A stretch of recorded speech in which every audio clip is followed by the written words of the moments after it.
as the new year turned, Chris and I spent a little bit of time between hacking and coughing and all of that beautiful stuff.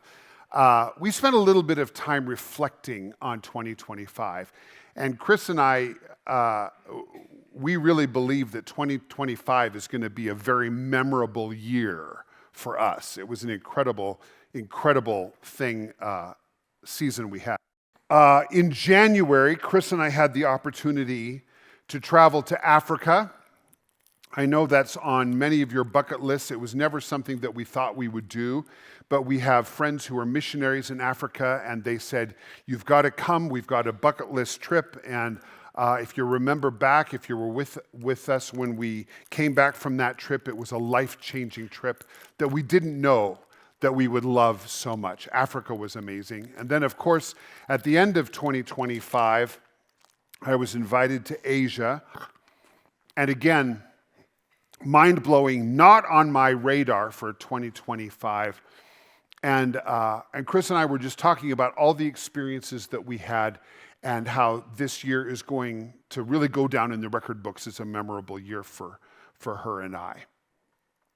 And then 2025, for me, ended with a thud. I don't know if you can relate at all, but it just came to a grinding halt. I got really sick. I missed last Sunday. And poor Jason. Jason, you are an amazing friend and an amazing leader. I texted him, what time was it? 6 o'clock in the morning, Jason, last Sunday. And I said, Jason, help. I'm not going to be able to teach. I had my message all lined out, but of course it's just in outline form. You didn't have much to work with. He said, I'll get into the shared file. I will preach your message. And you were amazing. So thank you, Jason. That being said, I was really grumpy. Chris and I were sitting on the couch trying to watch the service online, and of course there was very little sound. If any of you were online, it was tough because of the sound system failure, but our whole team was texting each other, and we found some workarounds, and so we got, I don't know if you know this, Lucas, but the audio got better, and so I was able to hear Jason's whole message, and it was great. But then, on top of everything, add insult to injury, it wasn't just my being sick, but my mom, who lives in Great Falls, she got pneumonia a couple of days after Christmas, and she was having trouble breathing, which led to lack of oxygen in her brain, and she fell. And so she's been in the hospital in Great Falls, and I've been very worried about her. She's getting better, but for some reason that we can't quite figure out, my mom is not able to walk. And she lives kind of semi-independently in a retirement community, and so we're trying to figure out what this is going to mean for her. And so all of this to say, 2025 for me was an amazing year, ended very badly.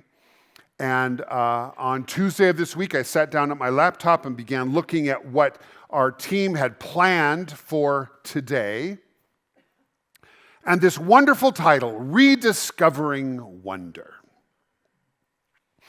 And I stared at my computer screen, and I finally said with my out loud voice, I am not feeling this. I don't feel wonder. I don't feel any desire to rediscover wonder. All of the joy of the season for me has quickly dissipated into frustration and worry. And instead of wonder, I just acknowledged, I feel worn out. Anybody with me? And if you're all full of wonder today, I don't want to kill your joy. I'm not gonna, okay? I promise. It's just been a tough week. But as I started studying the Bible passages that we chose a couple of months ago for this message that I'm going to share with you today, I began to realize that wonder is a lot deeper than what I was perceiving as I was fighting through my fatigue. And so I want to share with you today this message called Rediscovering Wonder. But I'm going to take it from this place of I am worn out. I am fatigued. I'm worried about my mom. I'm still recovering from sickness. How do I find wonder? How do I rediscover wonder when I'm at this place in my life? And I hope this really resonates with some of you today. I want to start with this. What exactly is wonder? When we started this message series, Missy brought the first message of the series. I was still in China. And so she gave you some definitions. Here's some definitions that come from me that I want to share with you in my thinking process this week. Wonder, from a biblical perspective, isn't pretending that everything is magical. I think that's kind of where I was on Tuesday of this week. Wonder isn't being naive or overly emotional. Wonder is actually a worship posture that I can choose even when I'm worn out. Wonder is coming into the presence of God with an openness instead of cynicism. It's coming into the presence of God with trust instead of trying to grasp control. Wonder is hope instead of resignation. And if you're taking notes this morning, here's the big idea that I want to share with you. Wonder is refusing to believe that God is finished with the story. Especially when you're worn out, especially when things have been tough in your life. Wonder is refusing to believe that God is finished with the story. Listen, this is so important for us all to hear, myself included. God is not finished with the world. I think it's easy for us to look at all of the things that are happening in our world and feel pretty fearful or skeptical or dark about what we see. Especially if you watch the news. There's a lot of fear-mongering in the news media, am I right? God is not finished with our world. God is not finished with his people. I can say that confidently because I've been around the world this year and I've seen what God is doing in different places of the world, and it's remarkable how the church is growing, how Christians are expanding, and how Christian people are defying the persecution that is in place all around the world. And the most important thing, God is not finished with you. God is not finished with me. I took a drink of water and managed to aspirate the water right into my lungs. Isn't that lovely? You're going to be wishing that Jason was teaching this message today too. God is not finished with you, and he's not finished with me. So let's start by talking about the posture of wonder. The posture of wonder. I want to take you to Matthew chapter 18 this morning. This is one of the passages that we chose, 7-8 weeks ago when we started putting this message series together. And in Matthew chapter 18, what we find is that the disciples are visiting with Jesus, and they're asking him a power question. You ready? Here's the power question. It's up on the screen. The disciples came to Jesus, and they said this: Jesus, who is the greatest in the kingdom of heaven? And of course, they were talking about themselves. They were jostling for power. They wanted to know which of us is the greatest in the kingdom of heaven. And we all understand these kinds of questions. We're familiar with these kinds of things because we ask them. We have coworkers, we have friends who are asking these kinds of questions. We phrase them a little bit differently. We say things like, where do I stand in the pecking order? Right? Can you show me an org chart and where I sit on the org chart? We ask questions like, am I getting what I deserve? Because most of us feel like we're overworked and underpaid, especially in Bozeman. And we ask questions like, is somebody else going to elbow me out? And I kind of think maybe that's the question the disciples were asking. Is somebody going to elbow me out of my position closest to Jesus? Who's the greatest?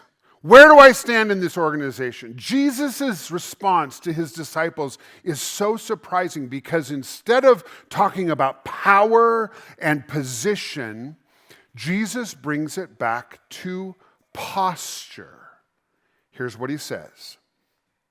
He called to him a child.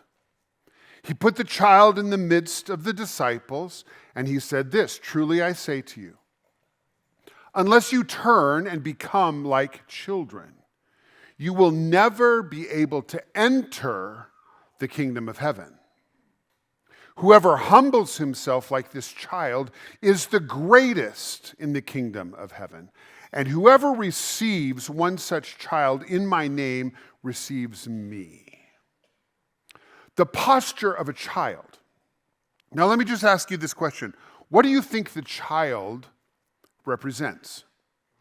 What is Jesus trying to convey here when he says, instead of talking about power, talk about being positioned as a child? What do you think he's saying? Vulnerability, did you say, Q? Okay, good idea. Anybody else?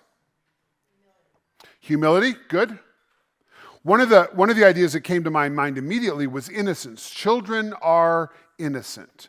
And I pushed into that a little bit, and I realized pretty quickly, Jesus wasn't really talking about innocence, because as we age, we can't hang on to our innocence.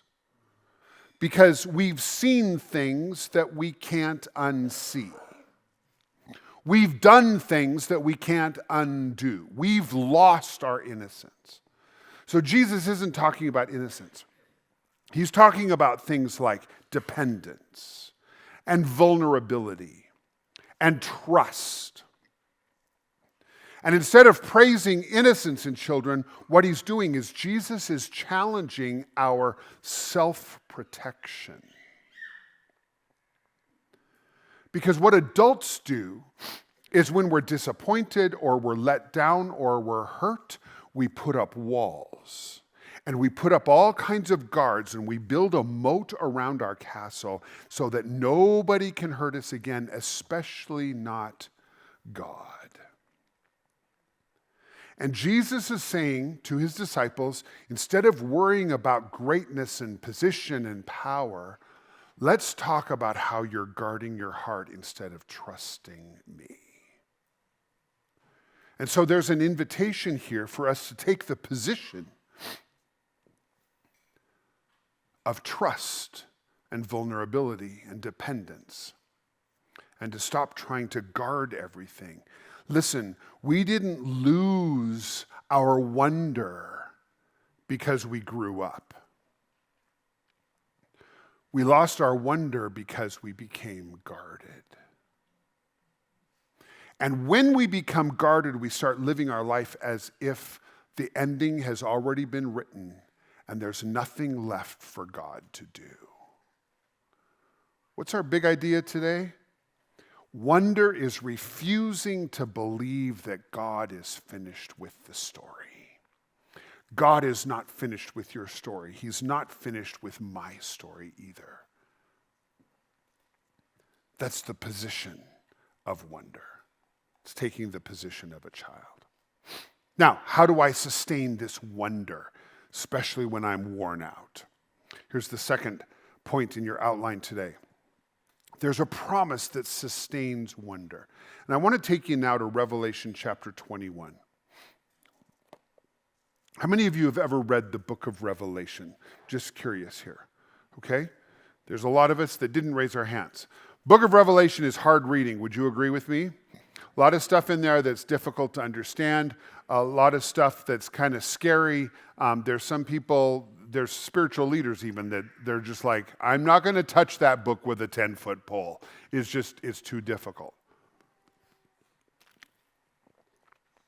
I'm going to take you to Revelation chapter 21, but before we read it, let me just give you a little bit of background. The book of Revelation is a vision that was given to the disciple John. It's probably the latest book of the New Testament that was written. An angel came to the apostle John with this vision, and he was told to write it down and send the vision to Christians all over Asia who were going through intense persecution.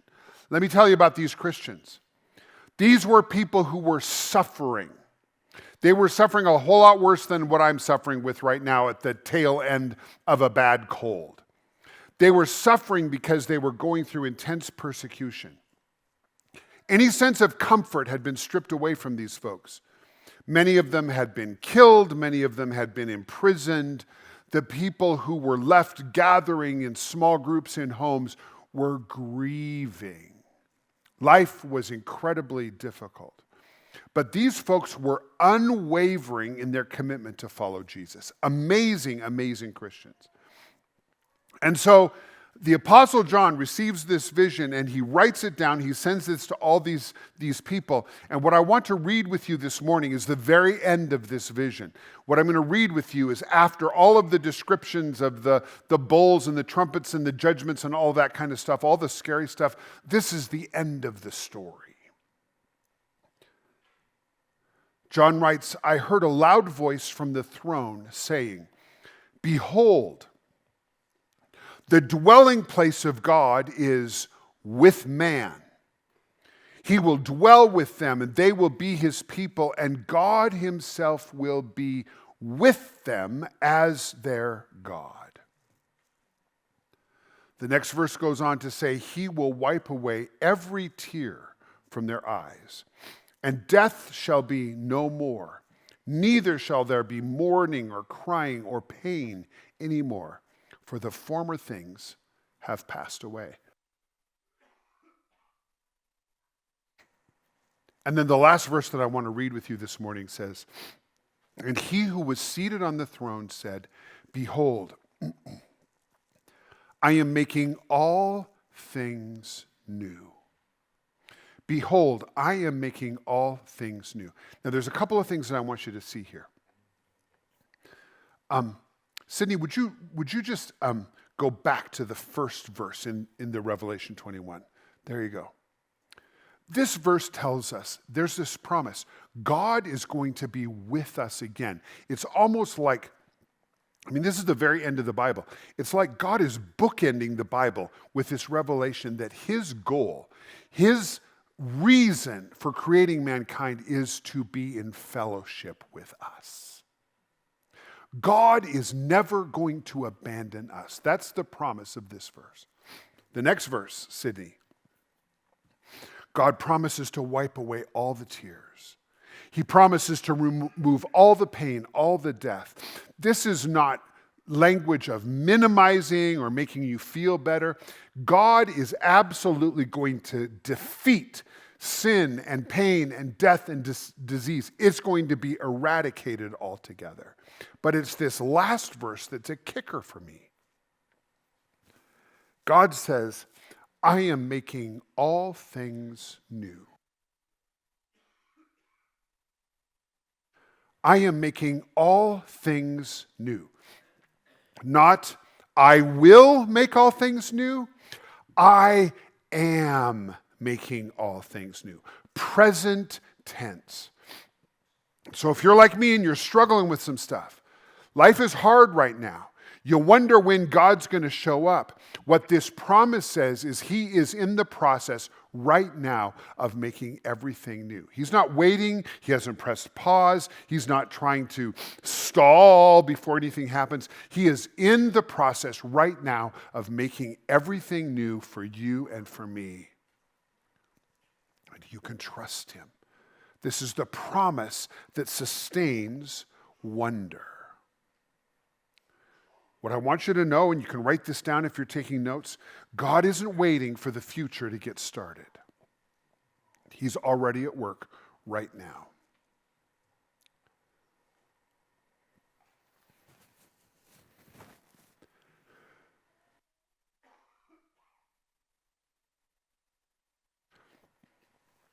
I like to grow things. And on New Year's Day, my amaryllis bloomed. Anybody else growing amaryllis? Okay. A lot of them are bright red or bright pink. I have a white one. And there's a new one that Sarah got for Chris that's growing down there. It's going to bloom a little later on. But this white one, this is an amaryllis that my sister gave me a couple of seasons ago, 2 years ago at Christmas time. She gave me this amaryllis, and somehow I've managed to keep it alive. And at the end of the summer this year, or in 2025, because now we're in 2026, I've learned that today. At the end of the summer, it had all of these leaves that had become just all lanky and broken and bent over and all kinds of stuff. And doing what I know I'm supposed to do for an amaryllis, I cut the leaves off and I brought it into the garage. It should have gone down into the crawl space, but I just threw it in a corner in the garage and let it just die back. And I kept walking by it through the fall season, and I kept looking at it, and it was deader than dead. Everything was brown. It was just completely shriveled up. And I just wasn't hopeful. A year ago, around Thanksgiving, it started putting up a green shoot. And so I was kind of anticipating. I kind of thought, I will know when to bring it into the house because it'll start producing some. There was nothing, just dead brown nothingness. And so on Thanksgiving Day, it was the day before I left for China, Thanksgiving Day, I brought it into the house, I put it there right in front of the window, and I poured a little bit of water on it, and I told Chris before I left, because she was taking care of all the plants that I'm the one that nurtures a little bit, I said, just pour a tiny bit of water, it doesn't need much, and I really think it's kind of dead. And then I came back from my trip 10 days later, and it had green about this tall on it. I couldn't believe it. I was so excited. And now New Year's Day, when I'm struggling to find any sense of wonder, what does the Lord do? He gives me this beautiful blooming plant as a reminder. He is making all things new.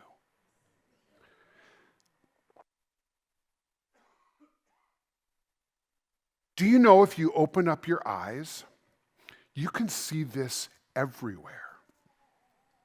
Have you noticed in our fake spring how green the grass is?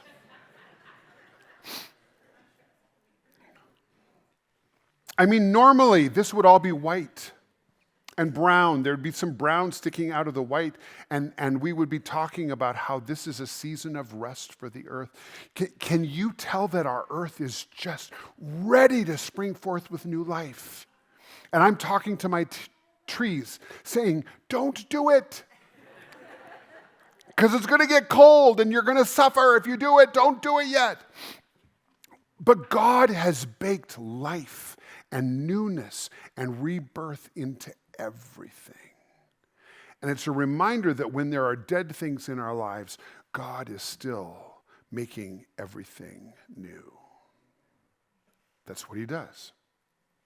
And you can trust him, no matter how hard life gets. Now, I want to wrap up by talking about how to make a shift.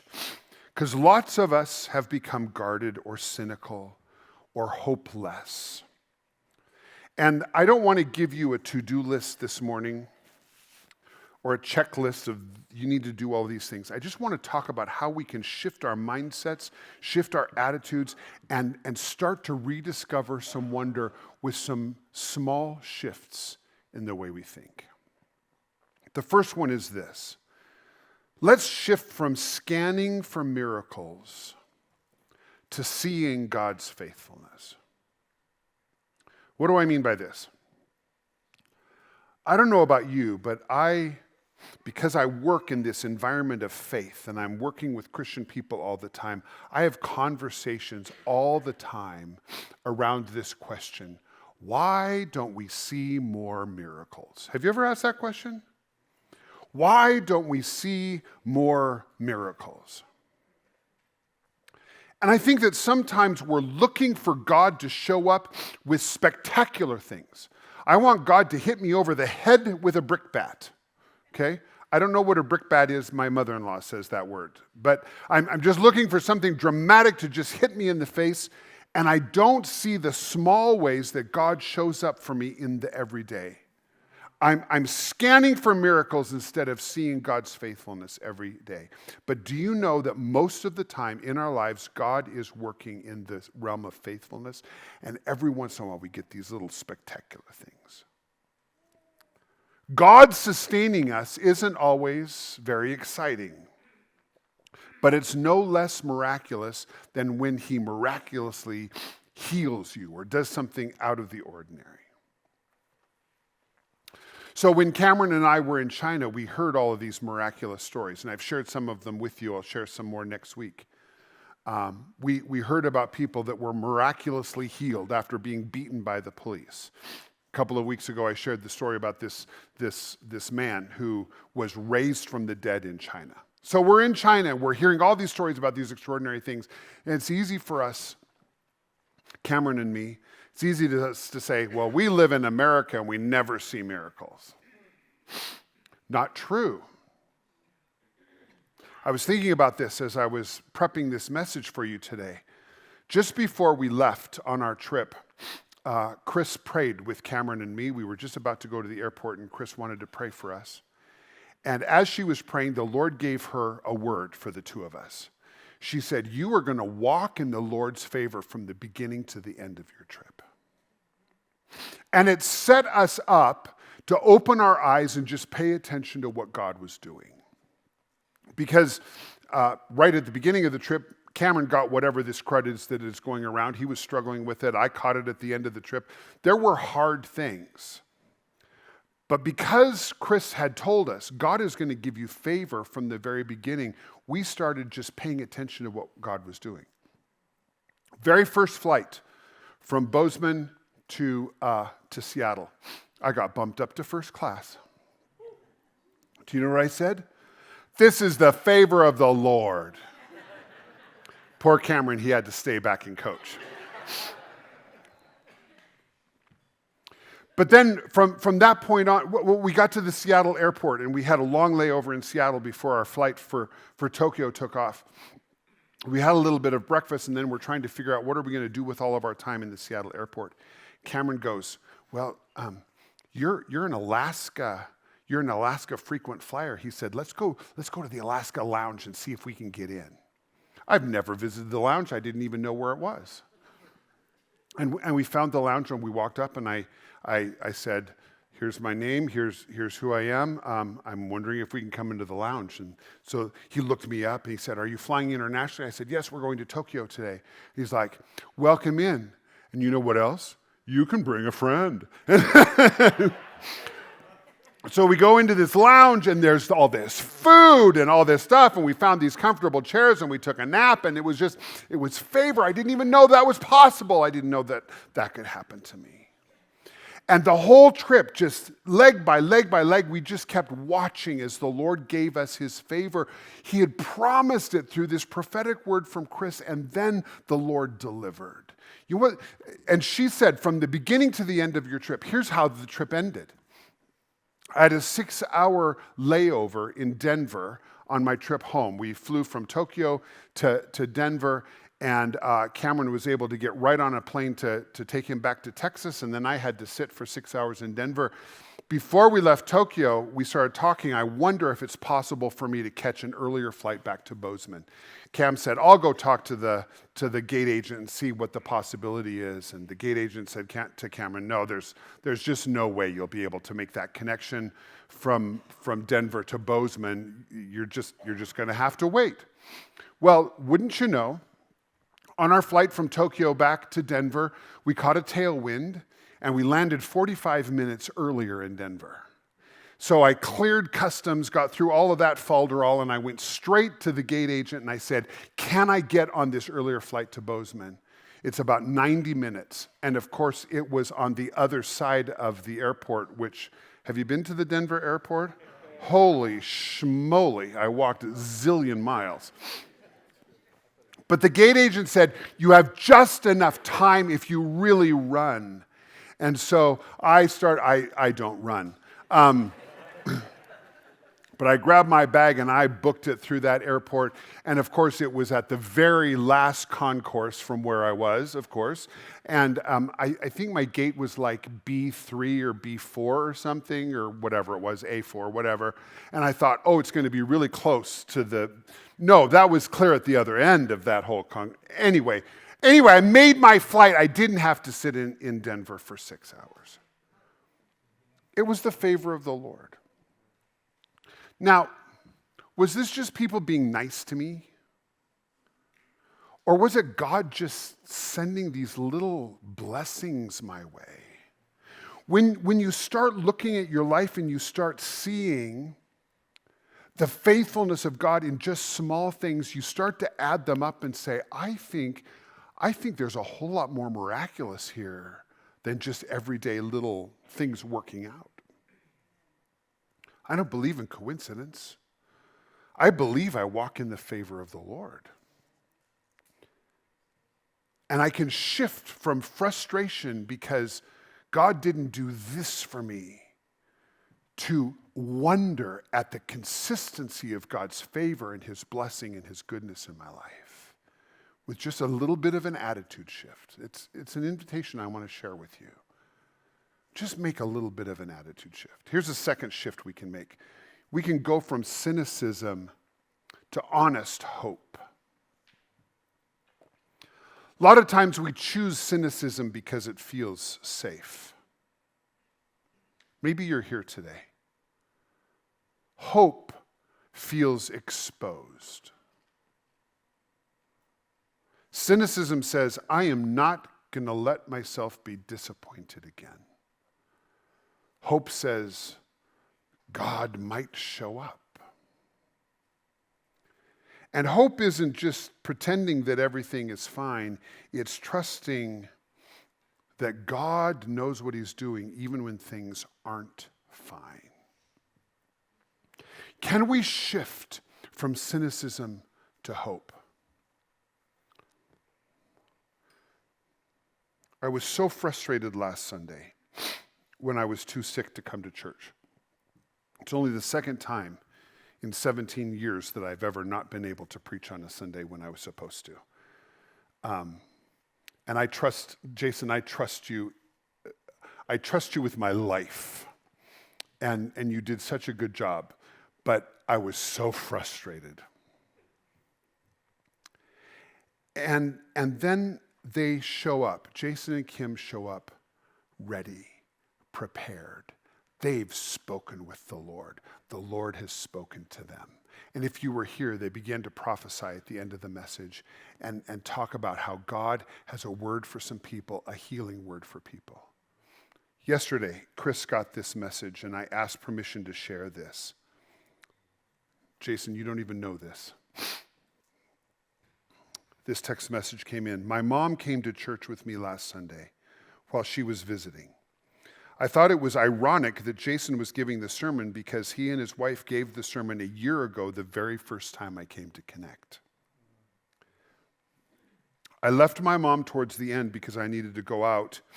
And after I walked out, Jason asked if anybody was struggling with hip pain. I always plan our activities with her hip in consideration whenever we travel together. On Saturday, she had been telling me about how she bought this expensive mattress, but she still can't sleep at night because of her hip. She couldn't lay on the couch while we watched movies this week while she was visiting. When Jason asked if anybody was struggling with hip pain, my mom raised her hand.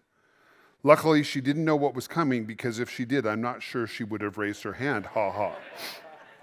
And then she wrote this, they came and prayed on her. Not for her, on her. That's what connectors do.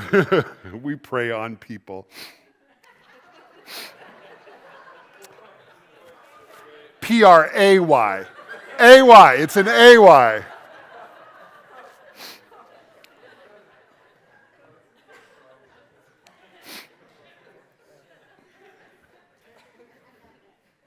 She has struggled with this pain for over a decade. She just called me crying because she hasn't had hip pain since Sunday.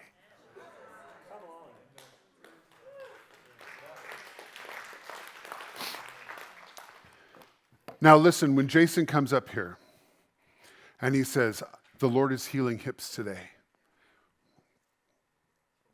I struggle with this too. I'm no different than you. And I go, yeah, that hip's bothering me, but I don't want to raise my hand because I don't want people to pray on me. It's probably not for me. It's probably for somebody else who's a lot worse off than me. I mean, all these cynicism messages go through our heads. And so we don't respond and we don't step out in faith and we don't get a miracle because we're too cynical. And we don't step into that realm of faith.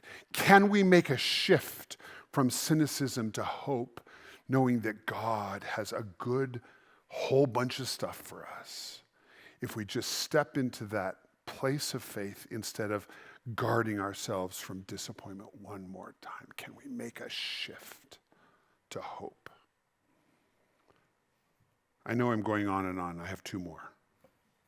You with me?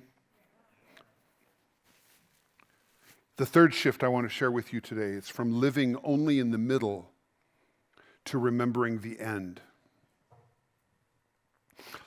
A lot of us have stopped hoping for the day when God will make everything new and pain and death and sorrow will be wiped away.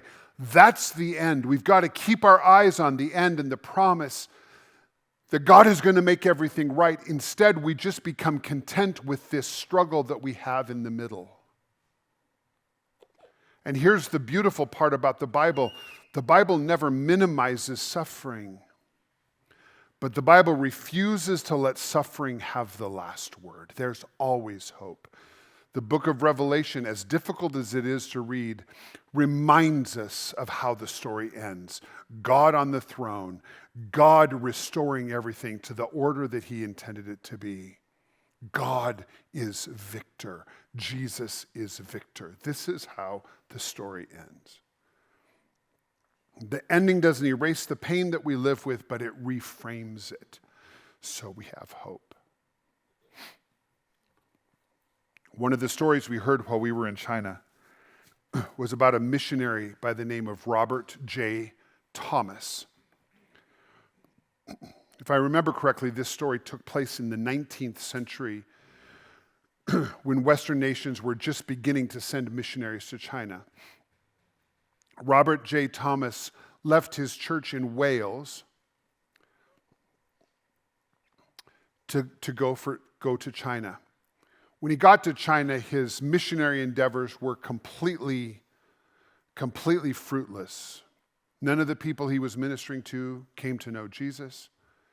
His wife and his daughter got sick and they both died. His life was marked by tragedy. He was frustrated. The British missionary sending agencies started printing his story as an example of how not to do missionary work. By all accounts, he was an abject failure as a missionary. And then one day, he felt the Lord saying to his heart, I want you to take Bibles to Korea. So he had a bunch of Bibles printed in the Korean language.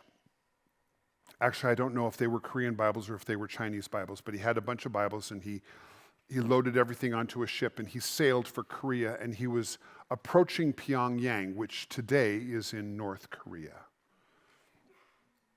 He was approaching Pyongyang and the Korean people fired on the boat, set the whole boat ablaze and the whole boat sank. He was the only survivor. Everybody else drowned on the boat. But he scrapped and he clawed his way onto the shore and he was walking out of the water and he had a Bible in his hand, raised in the air. And a Korean man came up with a sword and cut off his head. And he died right there on the beach, clutching his Bible.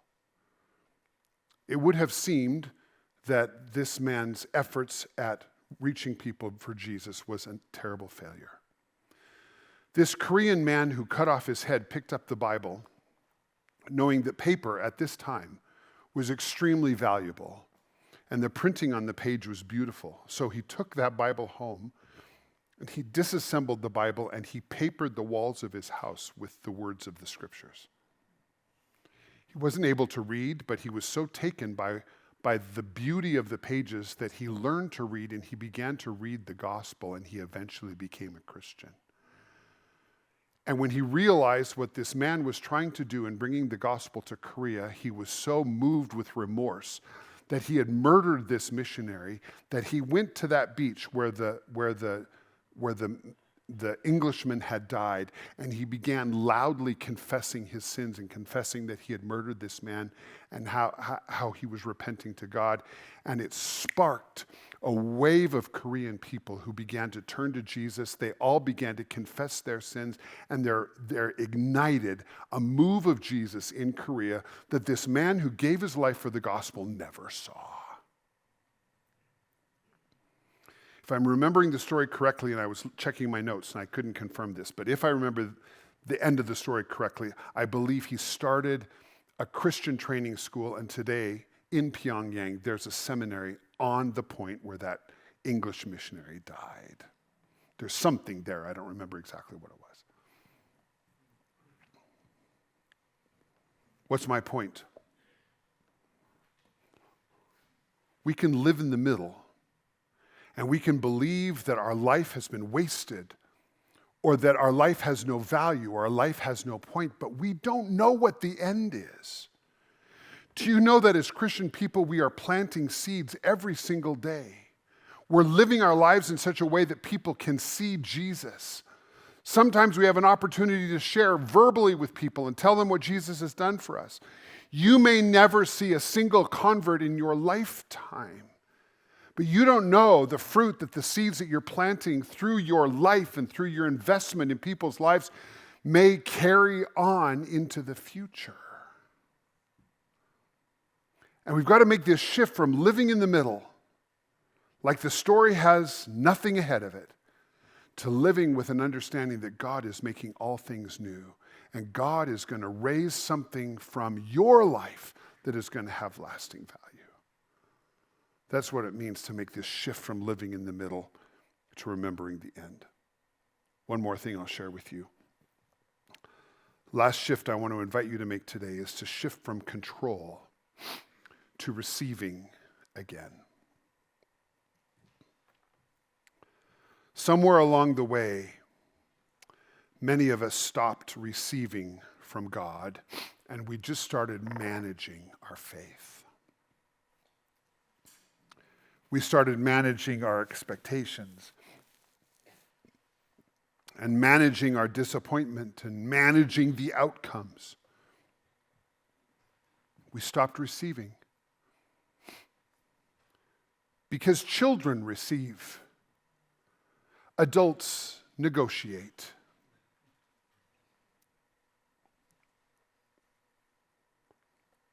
But if we go back to Matthew 18, talk about the position Jesus called us to be, he called us to be like children.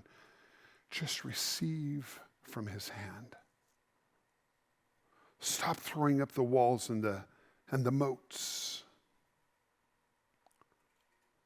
Let Jesus just pour out his blessings on your life.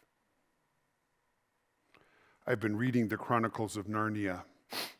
I know they're children's books, but they're some of my favorites. And C.S. Lewis wrote that Aslan, the Jesus figure, is not a tame lion.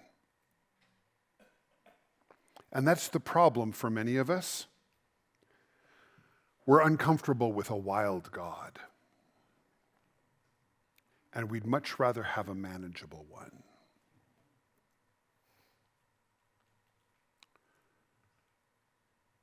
But a manageable God leads us to living in the middle, leads to skepticism, leads to walls and moats.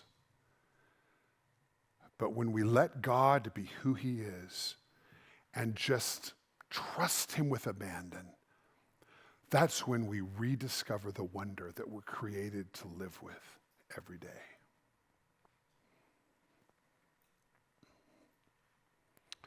So today, my situation hasn't changed very much from last Tuesday when I was staring at my computer screen, not wanting to preach this message. My situation hasn't changed. I hacked through this whole message and I'm worried that I've grossed you all out. My mom's in the hospital. I'm anxious to get on the phone and see if she's okay today.